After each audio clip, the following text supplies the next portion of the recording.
Freemasonry, the real hidden hand that shaped and molded what we call hip-hop today? In this dive into the rabbit hole, we'll look at how DJ Kool Herc not only laid the cornerstone of what became hip-hop, we'll look into how he became the first Grandmaster of hip-hop and the connections that building breakbeats has to real sacred geometry and occult sciences. We'll look at Kool Herc's proximity to the 5% nation of the gods and earths, as well as the influence he had over Bambaataa and the Zulu nation. Welcome to Grandmasters of the Craft.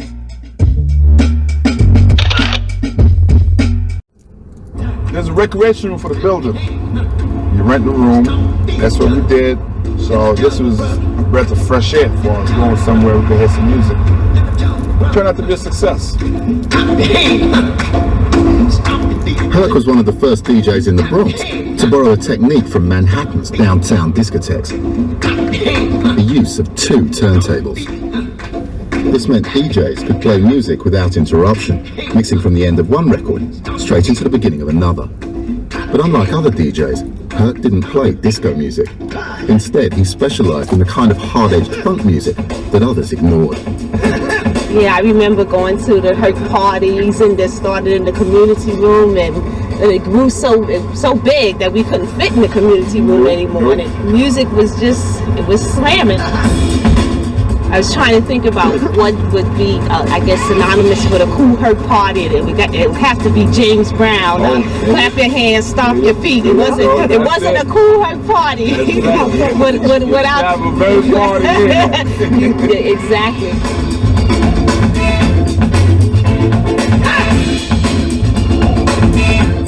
What singled out Herc as a DJ was his keen eye for crowd reaction. He noticed that the energy on the dance floor hit a peak during the instrumental breaks in the records, the point when the singing stops and the music carries on. From this simple observation, Herc came up with an idea that would become the basis of hip-hop. One night, I'm waiting for the record to play out. I said, I wonder if I put that to myself. I said, if they're waiting for this particular break and I have a couple more records that's got the same breakup in it, I wonder how would it be if I put them all together. And I told them, I said, I'm going to try something new tonight. I'm going to call it a merry-go-round. Herc's merry-go-round meant that instead of playing whole records, he would play just the instrumental breaks, mixing between them to create a continuous dance rhythm. I started out with James Brown, clap your hand, stomp your feet. That part right there, when the break, boom, I had to come up with Bambaataa.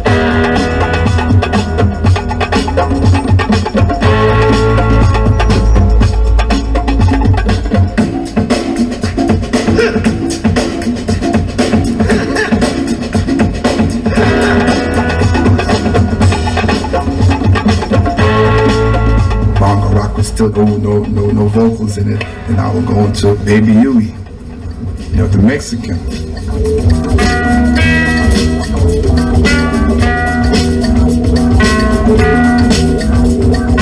And it was like, whoa, I think we got some hit, because people was like, oh, whoa, everybody was like, yeah, I'm feeling this, oh, yeah,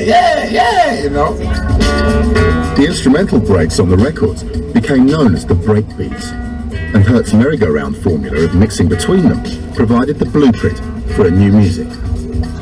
Oh man, Kool Herc was the first person I ever heard that do anything like that, because I'm used to being in the house with my mother and we pull a James Brown record on and just let it play through. Kool Herc would play the break part back and forth, and that really astonished me. I was really impressed when I seen that, something like that, because I'd never seen anything like that before.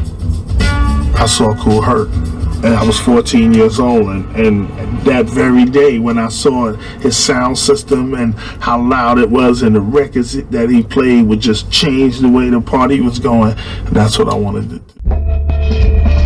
Now, what the first Grandmaster of hip-hop, Kool Herc, was calling his merry-go-round technique was in fact the circle of fifths.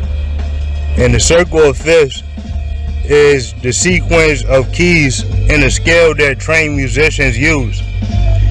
Now, Kool Herc was able to figure this out by simply observing the people and how they responded to him continuously playing the same drum beats.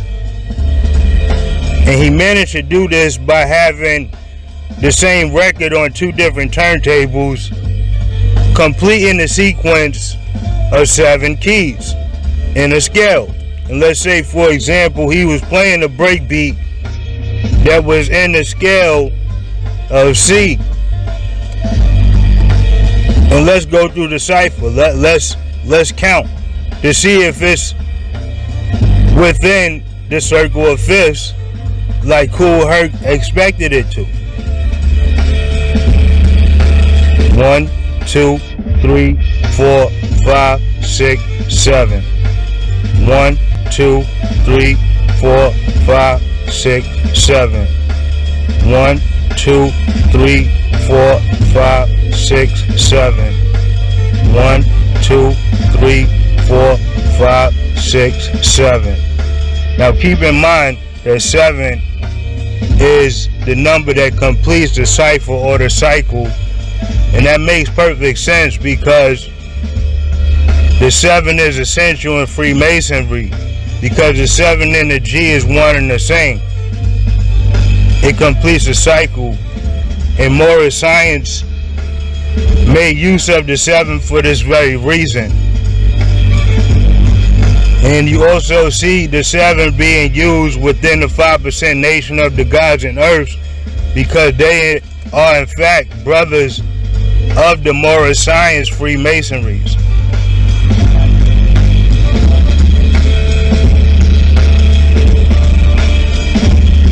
In the next chapter, we will go into detail about the 7 and its significance to the 5% nation, as well as the Moorish and Egyptian rites of Freemasonry.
Mentioned that the 5% nation of gods and earths and its proximity to the Moorish rites of Freemasonry has had the most influence over what we call hip-hop nowadays. This is the result of Clarence 13X creating his own esoteric gnosis or ideology with a combination of ideologies from men such as Fard Muhammad, Elijah Muhammad, Marcus Garvey, and as well as Noble Drew Ali. Now, out of all of these men, 3 of them have come from the Moorish rites of Freemasonry, obviously.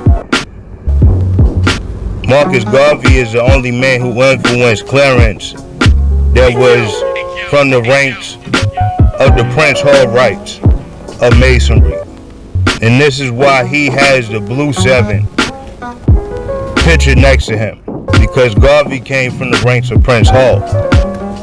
But nevertheless, the Moorish rites of Masonry were most active during the time that we talk about with hip-hop being created.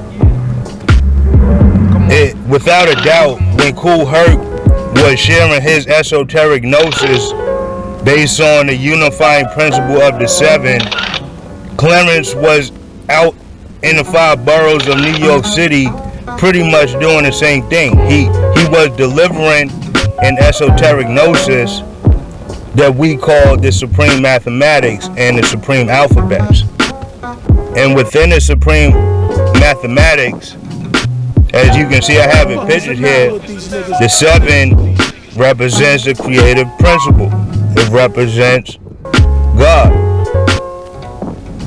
So it makes sense that this secret society, which ties to the Freemasonry of the Mauritian Egyptian rites, was active during the time that hip-hop was being passed around. That people was hearing that continuous loop of the drum beats or the break beats, and it just created the whole new movement. Number 7 holds profound spiritual and cultural significance within the 5% nation, as well as the Morris Science Temple, even though each group interprets this 7 through distinct lenses rooted in their respective doctrines. The number 7 is central to the 5% in their teachings of supreme mathematics, which assign symbolic meanings to numbers. The 7 equals God. It represents the original man, the true and living God, the supreme being, specifically the Asiatic black man. The 7-sided figure in the flag symbolizes supreme understanding, the unity of knowledge, wisdom, and understanding, man, woman, and child, the divine family structure, authority over the universe, the dominion of Allah over planets and stars. The black color of the 7 signifies the original essence and divine nature of the black man. It also represents the male seed in full bloom, emphasizing creative power and divine potential. This interpretation is deeply tied to the 5%'ers' belief that God is not external, but exists within the individual, specifically the black man. The number 7 appears prominently on the cover of the Holy Quran of the Morris Science Temple, often called the Circle 7 Quran. The red 7 inside a blue circle is a sacred emblem. It symbolizes completion and divine order, reflecting spiritual perfection and cosmic balance. The Circle 7 represents 7 stages of spiritual development, or the 7 days of creation, depending on one's interpretation.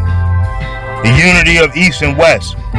The circle and 7 together suggests a synthesis of esoteric wisdom as well as Islamic principles.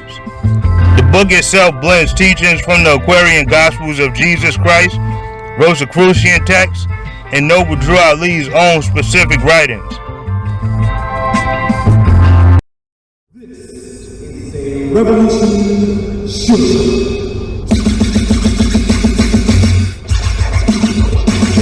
Remember the days when Kool Herc played with the following of bands? Cause if you don't, well then you won't. That's right, real hip-hop, my man. The whole culture, which is called hip-hop, started in the West Bronx by a DJ by the name of Kool DJ Herc. Well, Kool Herc, we heard about this DJ who was coming out playing this other sound of music, which I had already, was playing with Kool DJ D. In the Tyrone, the mixologist, and Love Bustowski was coming from the Kool DJ D camp, and Disco King Mario and Tex DJ Hollywood was of the Black Spades who became DJs. But when Herc came with this sound on the west side of the Bronx, he was playing just these little parts of the records. And a lot of the songs he was playing, I had a lot of that in my collection. So I decided to go the direction that Herc was playing. But it was D and Herc first. Then Mario and Bambaataa. Then other people, then other DJs, whatever. It was the West Bronx, and a guy named Kool Herc kind of influenced everybody on this new form of music that was like the beat of the street. Everybody know about Kool Herc in here? Mm-hmm. Yeah, Kool Herc. Wasn't for Kool Herc, there would be no hip and hop. Herc once again, is the person that started off this whole set. He's the beginner. This guy I'm talking about, he go by the name of Kool Herc. And when I was, just being amazed by seeing what he was doing off a PA, short PA system, it's not only what the way he played, but the selections he played, a very obscure sound. Oh man, Kool Herc was the first person I ever heard that do anything like that, Because I'm used to being in the house with my mother and we put a James Brown record on and just let it play through. Kool Herc would play the break part back and forth, and that really astonished me. I was really impressed when I seen that, something like that, because I'd never seen anything like that before. So Herc brought this wonderful sounding music that was never played on the radio. Some of the stuff my sisters had on, my big sisters had on 45, I'm like, this is amazing. It was music that had soul to it. You was in heaven. It was like, you was glad you was there. There was no other place to be. I mean, whether you lived Long Island, Staten Island, wherever you was, when Herc came out in the front, that's the place you had to be. If you was going to be in the game, this is the person you had to watch. This is the person that was setting the road. This is the person that was setting the trend. In 1974, I went to a party and I saw this DJ named Kool Herc. I knew from that day on, that's what I want to do. For real. In my recollection, there was little hip-hop parties going on trying to emulate the party that Herc had done, We followed Herc every fucking where Herc went. Herc was the man, because Herc had the shit. And Herc had the atmosphere. I mean, really, there was nothing like a Kool Herc party. And Herc sits alone by himself. Okay. He is dominating all the parties. His collection of records is what we all gravitated to because he played for the B-boys, he played for the dancers. Everyone followed that. And so when Kool Herc became that social icon, whatever he was doing, we would gravitate towards. And so B-boy was what he called his dancers. So when we go home, we call ourselves B-boys. I was at 1520 Sedgwick Avenue in 1973 at the Kool Herc parties. Herc is the one that kind of roped us to the culture by having those parties and bringing us to the party, allowing us to get in when Cindy let us in. Herc probably didn't even know we was out there outside, we was in doing music. I used to follow him to the party. I wasn't going to Bambaataa parties or Mario parties back then. Well, I know the Herc first. But it was Herc's party with Herc's music that made it the place to be. That was the place to be seen, to get your reputation as a b-boy was at Herc's spot. That's where you had to go to get your reputation. But this culture starts with the b-boy, right. All right, and the DJ. Yeah. And if you were a b-boy who was of any work and you felt you were good, well, to prove yourself and apply your trade, you went to a Kool Herc party. And that's as simple as that. Right. That is the problem with this, period. You search the history, anybody would know that the first big DJ was Kool Herc. We used to all go to Herc's parties. We used to dance at Herc's parties. So who did you see do this and you said, I want to do that? Well, of course it was Kool Herc's crew. And then he had Timmy Tim and Clark Kent. And those were his other two DJs, and then he had dancers, James Bond, El Dorado Mike. You had the nigga twins, but it was Timmy Tim that was my favorite, like the way his voice was. Whatever it said, and then Timmy Tim, my name is Melly Mel. You know what I mean? But that was the trend back then. Like they'll just double up your name. Creole's original name was Danny Dan. Like they would just double up on the name. So my real inspiration was Herc's crew, but specifically Timmy Tim, because we used to hear Kool Herc and them say stuff like "on down to the last stop" or "a taste of the pace with the bass in your face," and we used to write rhymes like 1, 2, this is for you, you, and you. 3, 4, cut galore is what we have in store. First, the Herculoids, Kool Herc first DJs. First voice I heard on the microphone was Herc's. Kool Herc, to shout your name out on the mic, I mean, you was like a celebrity yourself, because he was big in the South Bronx. Well, you had Kool Herc, and Kool Herc he was God in the Bronx. You know what I'm saying? Kool Herc is the man as far as he was the only real DJ out there. Everybody else He's like faking Jack because he was a DJ that had papers that said he's a DJ. He could go in the street and play on this equipment. He had a third class FCC license or whatever they had to get. You know, he was the real deal. We were just faking Jacks trying to be like that. Kool Herc was out first. You understand? He's the father. I guess I'm his daughter, you know? Because I came right in there, you know? Kool Herc is the godfather of hip-hop. When we say of hip-hop, we mean the whole rim of things, because he did graffiti, he brought the music, and his crew did the dancing. So when they say he's the godfather of hip-hop, they actually mean he's the godfather of hip-hop. Definitely is. Kool Herc started a movement. You understand what I'm saying? Now, I would say he started a movement of the culture. You know, when you had your DJs and your MCs, you know, which was a part of the culture, and then you had, you know, your B-girl and your B-boy, your B-boys. So he started the movement, but we all know that it was not called hip-hop when Herc started it. But he did start up the movement.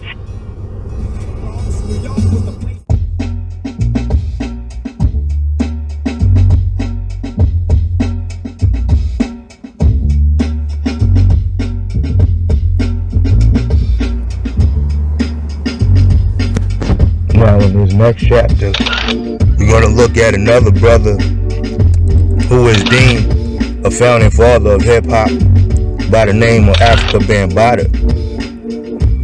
We're going to take a look at the work he did on a political stage and how he made the transition from being a street gang leader to becoming like an unofficial mayor of the Bronx. And we will also see if the brother Bam was really on some Dr. York type of time long before he got accused of those, you know, suspect accusations. The Black Spades was really a big street gang.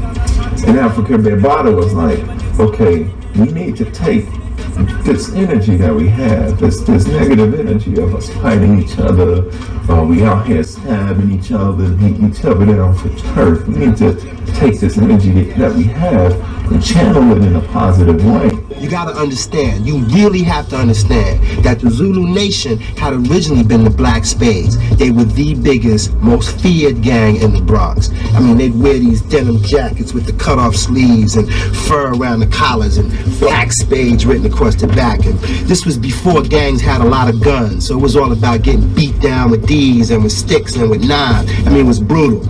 And Bambaataa had the inspiration to stop this gangbanging nonsense, stop killing each other, and let's get creative. So he turned one of the most violent street gangs into one of the most influential cultural organizations. Comes out of the gang culture, gets an epiphany, and begins to organize in his community.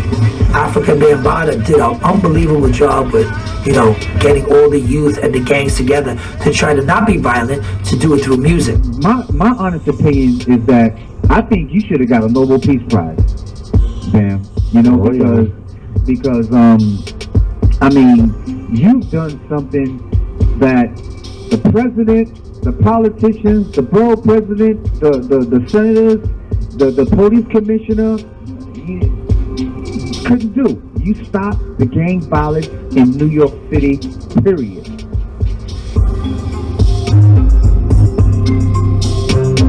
At what point did it become clear to you, or did you decide that the heart of the story was Afrika Bambaataa and the Zulu Nation and what he had been doing out of the gang culture in the Bronx? Because as Pete just made it clear, that's really a huge part of the story, is him trying to develop a way to evolve the gang culture out of violence, out of fighting, and turn music and dance into a new turf area. A journalist friend of mine wrote a bit about that. Mm-hmm. He was writing about Bambaataa, as I remember, and so I was pretty intrigued. I mean, I've always been interested in music, but I've also had an ulterior motive, which is I'm interested in music which has some political, social intent. In the gangs, you had a lot of negative things that was going on. You had black on black crime, black on Latino crime, Latino on Latino crime, black on white crime, white on black crime, and we took the energies of the negative and tried to change it around and bring positive into the organization by giving you hip-hop, by getting brothers and sisters to start rapping, to start breakdancing, to start believing in themselves, to start having knowledge of self and knowledge of others.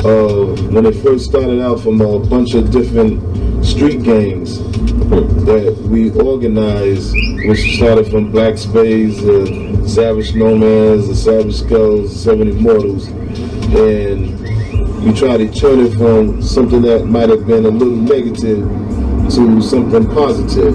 So I went out there and started transforming the street gangs into something positive, and it was the culture called hip-hop.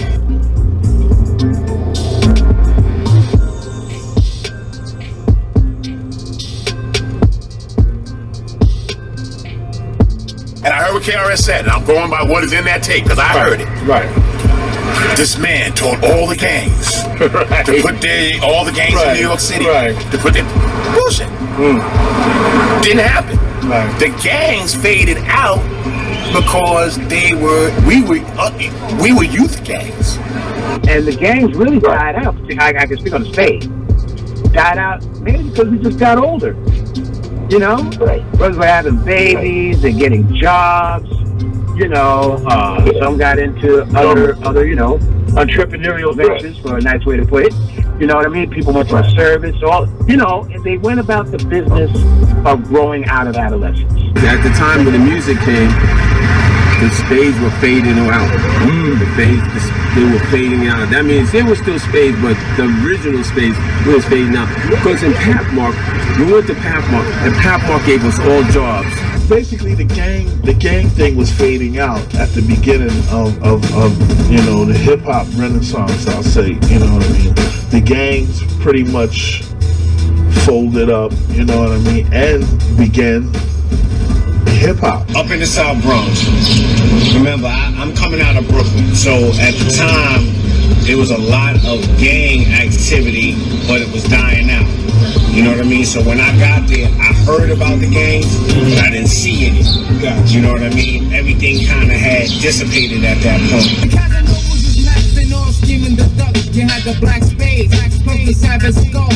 Gang banging was over, neither crews exist. They got a job and a wife, a pretty woman to kiss. I mean, like I said, gangs are gangs. Somehow the gangs broke up instead of writing. No, but that's not true. It's not true. I mean, I don't know whoever said that. It's not true, man. It's just not true. I mean, let's just say, like, well, before the gangs broke up, you had, like, 3,000 writers, and then when the gangs broke up, you had 5,000. That's not true. I don't know where it came from, you know, and I mean, like, you're running around supposedly protecting your turf for whatever reasons you have different gangs for, and then you're gonna stop doing that and go for this hardcore life to ride on trains. Sounds pretty stupid. You know what I'm saying?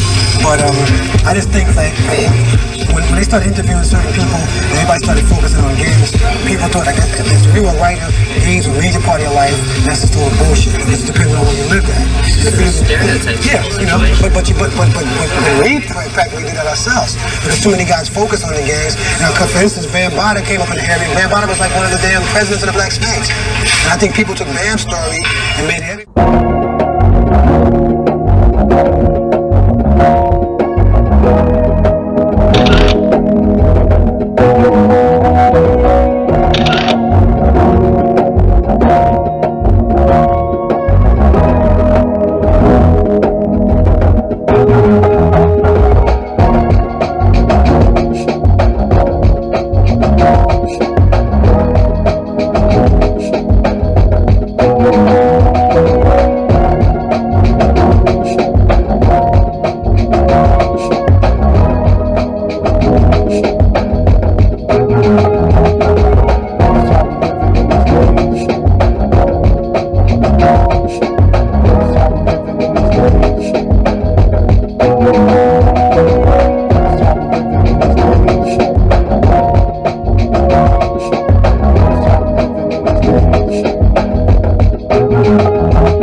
question should be is if the brother Bam was engaged in all this activism without being under some type of oath.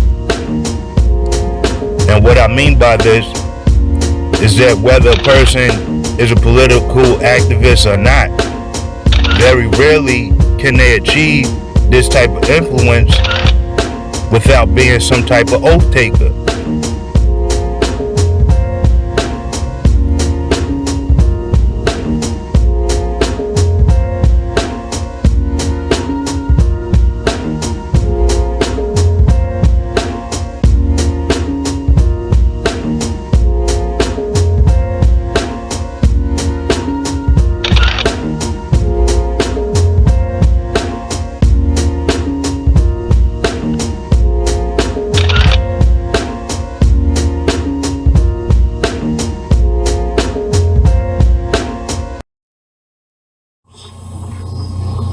And what they believe, what their affiliations are, why they have similar terminology, and why their dress or their garb has similarities. What you see when you're looking at Afrika Bambaataa is a student of Dr. Malachi Z. York, whose pictures you're seeing now. Dr. Malachi Z. York is instrumental in the mind control program that many of you insist upon calling the music business. We are black Freemasons who are charged with setting up certain people and keeping certain beliefs and philosophies in circulation in the black community. Well, one of those beliefs and philosophies is that black folks are the originators of Freemasonry, and that makes it okay for you to be a part. Dr. York is one of the main spewers of that falsehood. The young pictures of Dr. York that they use for the pictures of Jesus in his own books help to show you exactly where he's coming from, not to mention the various styles of garb and different changes that they've gone through, as well as their sonic poses. But his time in the music business is most telling, and that's what we're going to be dwelling on here. How it all connects to Afrika Bambaataa, to Erykah Badu. But most importantly,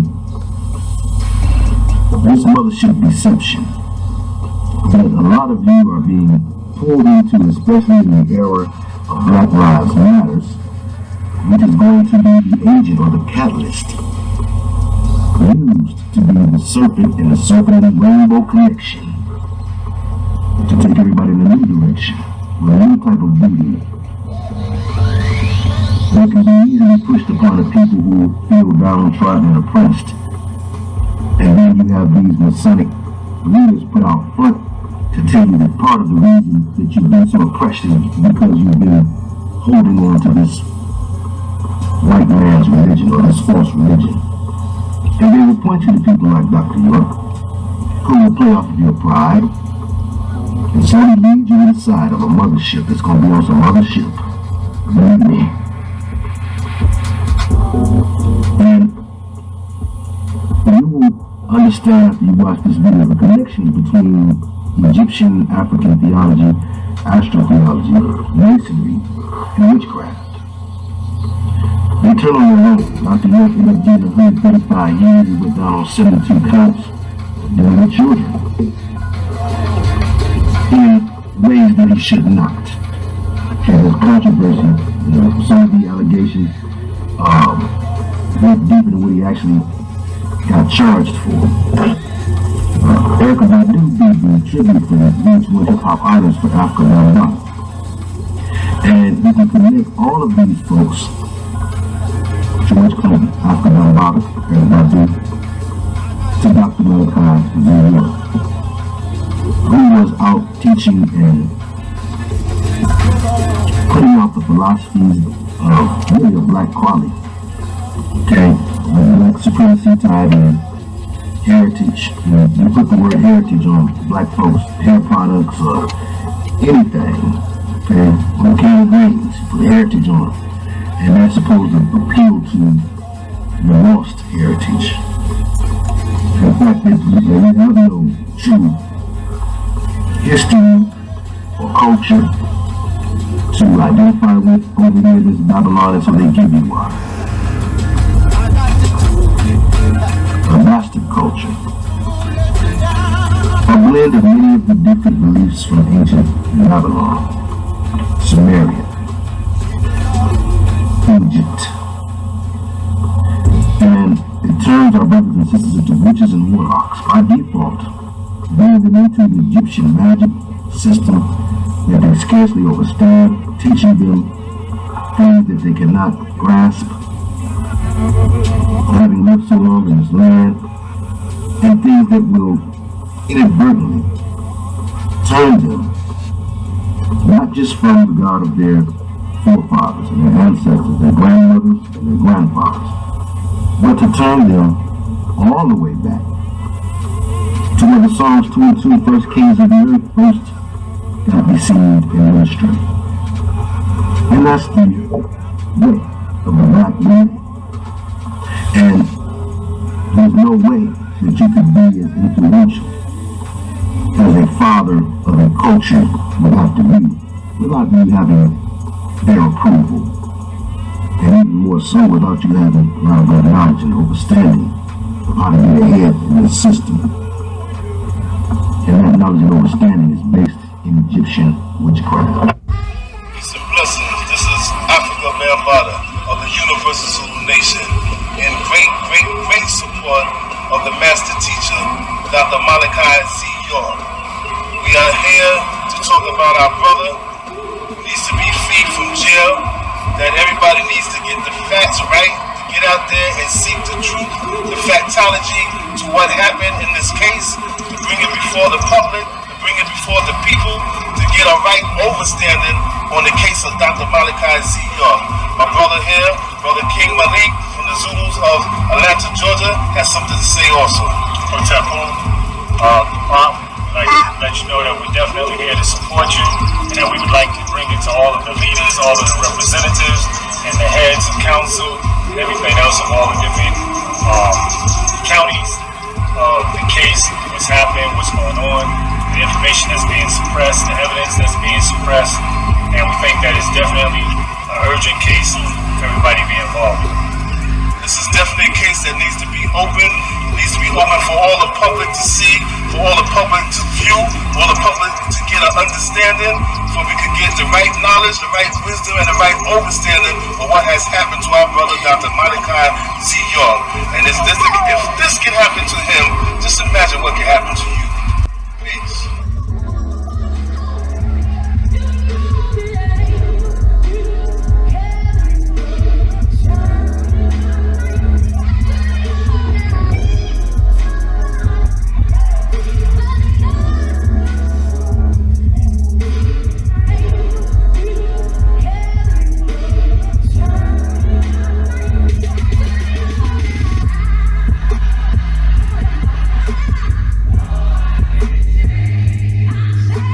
When the people learn to read the language of symbolism, a great veil will fall from the eyes of men.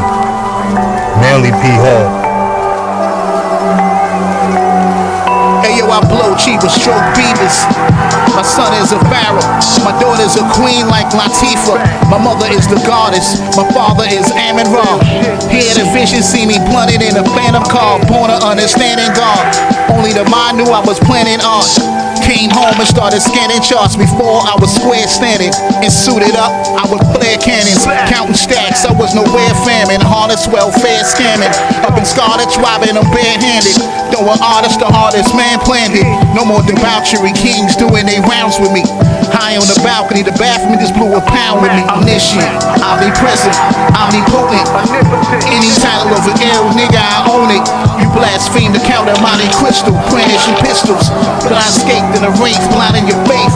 Omniscient, omnipresent, omnipotent. Any title of an ill nigga, I own it.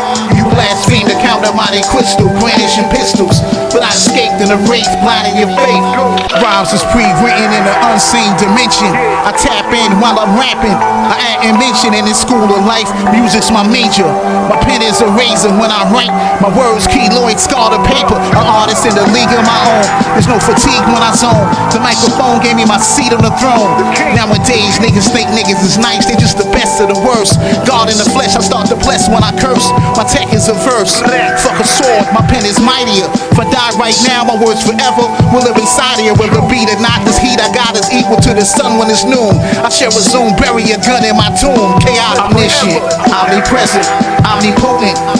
Any title of an ill nigga, I own it. You blaspheme the count of mighty crystal, brandishing pistols. But I escaped in a wraith, blinding your faith. Omniscient, omnipresent, omnipotent. Any title of an ill nigga, I own it.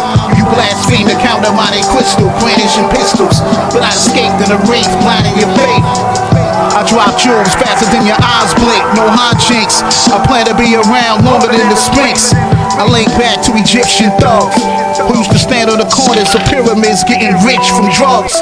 My niggas shoot first and ask questions later. Rock gators and tip hunting spots to Italian waiters. So many hoes I could run a brothel.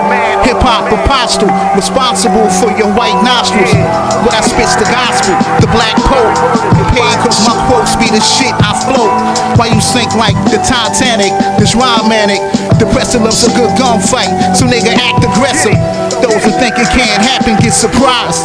You better recognize or catch a hot one between the eyes. As your family cries, my cream rise, supreme ties. Witness the rise of this queen's god omniscient, omnipresent, omnipotent. Any title of an ill nigga, I own it. You blaspheme the count of mighty crystal, brandishing pistols. But I escaped in a wraith, blinding your faith. Omniscient, omnipresent, omnipotent. Any title of an ill nigga, I own it. You blaspheme the count of mighty crystal, brandishing pistols. But I escaped in a wraith, blinding your faith. Strictly queen shit, player shit only. With the New York Daily News, Savage, a now 50-year-old New York political activist, tearfully recalled the incidents he alleged and spoke publicly about how he wants to change the statute of limitation laws to help survivors of sexual assault get justice. I wanted to know how much he damaged me growing up, said Savage. I was just a child. Why did he take my innocence away? Why did he do this to me? Savage told the paper that he didn't go to the police at the time because he was embarrassed and ashamed. Certainly. He said there were at least 5 incidents during which he said he felt hypnotized as they occurred. Did you hear me? Savage said that there were at least 5 incidents. Now this is a young boy who was around a wizard. Right? George Clinton was a wizard. You remember what John Todd said he was told by one of the members of Crosby, Stills and Nash. It was Crosby. He said he had bumped into him somewhere and he told John Todd asked me, how's everything in the music business now? Supporting up and up. And supposedly Crosby said to him, it's pretty much the same except, now we all have to be officially witches in order to produce music. You have to understand the spell to be a good producer and to produce a record well. So we wanted people to really embrace hypnotic techniques and different things of that nature. That's sometimes how they can get folks lured into that. They tell you these are things you can do to help yourselves. These are things you can do to help your audience get more engaged and more into you. These are things you can do to hook the masses. Savage told the paper that he didn't go to police at the time because he was embarrassed and ashamed. He said there were at least 5 incidents during which he said he felt hypnotized as they occurred. At the time, Bambaataa was 23 years old and Savage was part of Bambaataa's Nation. Maybe Tozaki, Bambaataa's attorney, denied the allegations. Soon. Defamatory statements were published seeking to harm my client's reputation so as to lower him in the estimation of the community while deterring others from associating with or dealing with them.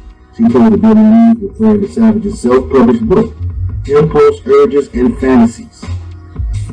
Sounds like a story of a mind-controlled victim. A young black man this time connected to hip-hop, as opposed to many stories we've heard of young white women connected to rock and roll. The statements show reckless disregard for the truth. Yeah, that's right. Hip-hop groupies were in the beginning and are, by and large, young black men who want to be like the rappers, who follow the rappers, and who imitate the rappers to the fullest. The ladies that you see there, they would be around the dope man. They would be around, a convention of doctors. They chasing the dogs, sack chasers. But they're chasing the sack. But these particular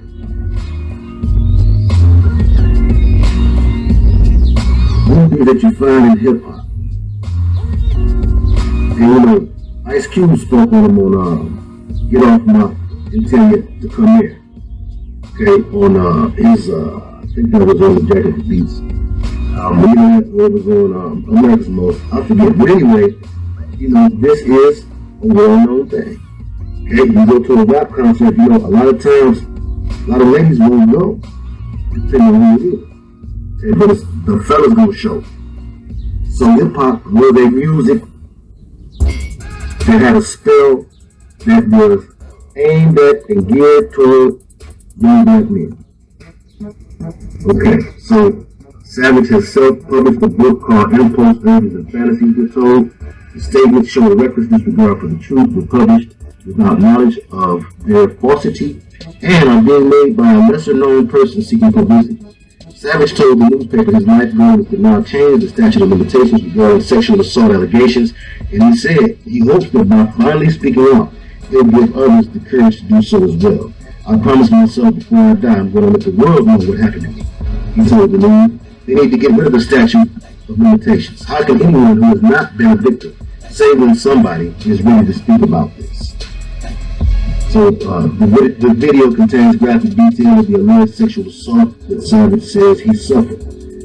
Now, my name is Ronald Savage. When I was younger, I was molested by Afrika Bambaataa. Afrika Bambaataa is the founding father of hip-hop. He's the co-founder of the Universal Zulu Nation. He's done tons of records like Planet Rock, Looking for the Perfect Beat. I met him when I was around 14. When I was in the 9th grade, I was cut in one day, and I had called Afrika Bambaataa, and because I didn't have nowhere to go, so I went up to his house. He paid the cab, and I was in the living room. Another gentleman was there, and it looked like they was DJing, and Bam told me that I could go into his bedroom because the TV was on. So I went to the bedroom, and I was in there, and I said I was in the bedroom no more than 3-4 minutes, and Bam took out his penis, and he started jerking it, and he told me that for me to take mine out, and at that time I didn't really understand what jerking was, so he was telling me, oh, that everybody does it. He unzipped my pants, and he took it out, and he started jerking it, and then he put my hand on it, and then started making me jerk it. Then he left the room, and the guy that was in the living room, he came into the room, and when he came into the room, his thing was already out, and I got up off the bed, and I left. Another time, Bam came to my house. The thing that really stayed in my mind and really freaked me out is I had to lay on the bed, and I had to cross my legs, and he would put his penis in between my legs and then pump up and down. And I remember at the time I had this big guy like on me, and from that time I bugged out. I'm not gonna lie, like it confused me, like, cause I had never had sex before in my life. No one's never touched me like that, and to be touched, my first time being touched was by a man. During the course of growing up, I told like my close friends what happened to me, because at that time I didn't know who to trust. You know, I didn't feel safe because they all used to come to my house, like the Zulu Nation Council and BAM. So I didn't know who to turn to. I didn't know who to trust. I didn't know if I told was something gonna happen to me, was something gonna happen to my sister, to my mother, you know. So I just held it in. I used to keep it bottled up, and during the course with my girlfriends and stuff like that, their thing was that I didn't know how to show affection. So I used to blame myself for that, because I didn't know how to show affection. And when I'm having sex, it would stay hard and then go back down, because while I'm having sex, I would think about Bambaataa, and then it would go down. And you know, that's the things that the girlfriends didn't like, and I blame myself for that. And I tried to commit suicide about that, because I was always wishing that didn't happen to me, and I always was wondering if that didn't happen to me, like, would I be able to perform the right way? By the time after that, I found myself just not trusting people, especially when I got in cars, like with my other friend, guy friends. It was on my mind was, are they going to do this too? And I swear to God, that still stays with me now. I'm not looking for any compensation from Afrika Bambaataa. That's not what this is about. I never asked them for money. I never was seeking money from them. The only thing I wanted was for this man to answer my question, why me? You know, that's my justice for myself, because I just wanted to know why me. My reasons for coming forth is I feel that something needs to happen, because if it took me this long to come out, and people are now telling me, oh, you know, it's nothing that can be done because of the statute of limitations. I feel that the statute of limitations should be longer, or if not, done away with. It took me till I'm 50 to be comfortable to talk about it, to let it out. So I feel that, how can people put limitations on something you've never been through? You know, you haven't experienced the pain, the suffering that I went through since a young teen up until now. And then for it to be told that I have up until 21 or 23 to report it, that's totally unfair. Because at that age, I had just told my parents. I wasn't ready to tell the world. Every day of my life, I think about what happened to me. Yeah, you all just seen the proof for yourselves that our brother Bambaataa really was on some Dr. York type of time long before he got accused of smashing any teenage cheeks. Now the real question should be is if the brother Bam learned his methods of hypnosis from the master teacher Dr. York.